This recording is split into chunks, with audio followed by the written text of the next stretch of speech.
여러분들은 울산 언론에 대해 얼마나 알고 계십니까? 정자기를 발칵 뒤집은 사카린 밀수 사건과 대선 부정선거 고발 등 역사의 한 페이지를 장식한 굵직굵직한 보도들이 생각보다 많은데요.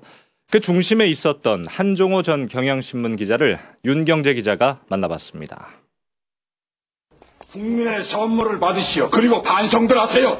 지금 내가 하는 말은 욕이 아니라 국민의 목소리요. 1966년 국회의원 김두한이 재벌 밀수와 정치의 부정부패를 비난하며 국회에서 인분을 뿌린 오물투척 사건. 시초는 울산이었습니다. 삼성그룹이 남구 여천동에 한국비료공장을 건설하던 중 일본으로부터 차관을 대신해 사카린 2259포대 등을 밀수해 돈벌이를 했다는 것. 이 돈이 정치자금으로 흘러들어간 의혹까지 불거지면서 사건은 일파만파 커졌는데 묻힐 뻔한 일을 세상에 알린 건 울산의 한 기자였습니다. 사카린 세 포대인가 네 포대를 이 센 놈이 팔아먹었는데 세 사람이 그래가지고 잡아와가지고 지금 구치소에다가 일단 영치를 해놨는데 한비에서 막 전원들이 다 나와가 현장 책임자가 나와가지고 이 친구를 빼달라 한다 이게야. 도둑 맞은 사람이 어째 이 도둑을 빼달라 한데 그 세 포대밖에 없었나 이랬다니까 많아요. 굉장히 많아요 이래요. 이후 청렴을 내세웠던 박정희 정권은 민심을 잃으며 큰 타격을 입었고 삼성그룹 이병철 회장은 경영 일선에서 물러난 뒤 한국비료를 정부에 헌납하는 등 후폭풍이 몰아쳤습니다. 사카린 밀수 사건은 한국 최대 재벌 삼성과 박정희 정권에 초유의 시련과 굴욕을 안겨준 것으로 평가됩니다. 한국을 뒤흔든 울산발 특종보도는 이뿐만이 아니었습니다.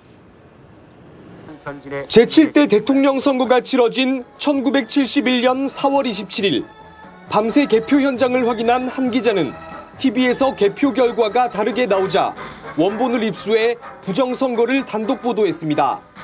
이제 밤샘이 보통 안 합니까? 이제 대통령 선거 다 보고 이제 집에 가서 자는 거예요. 새벽에. 그런데 MBC 방송이 나오는데 택다인 방송이 계속 나오는 거예요. 예를 들면은 박정희가 5표, 김대중이가 300표 이래 보통 듣고 또 왔는데 이게 거꾸로 된 거예요. 이 두 기사는 한국언론학회 선정 100대 특종에 선정됐는데 이외에도 영남화학 자갈비료 사건 등 굵직한 보도가 잇따랐습니다. 그때는 매판자본이라고 이것들은 버릇을 고치 안 된다는 생각으로 잘했다는 생각을 했는데 그때 당시에는 이건 내가 젊은 놈 해야 된다. 죽어도 무신마가 말이지 죽어도 할 일은 해야 될 거 아니냐. 강렬한 기자 생활을 마치고 평범한 노후를 보내고 있는 노 기자는 후배들에게 애정어린 한마디를 건넸습니다. 마감 시간 어쩌고 정신없는데 조금 더 큰 시각으로 세계적인 울산의 어떤 개념, 지역 언론이라는 그 어떤 관념보다도 언론이 가지는 세계적인 사명을 자각했으면 좋겠다는 생각이에요. 세계적인 사명. UBC 뉴스 윤경재입니다.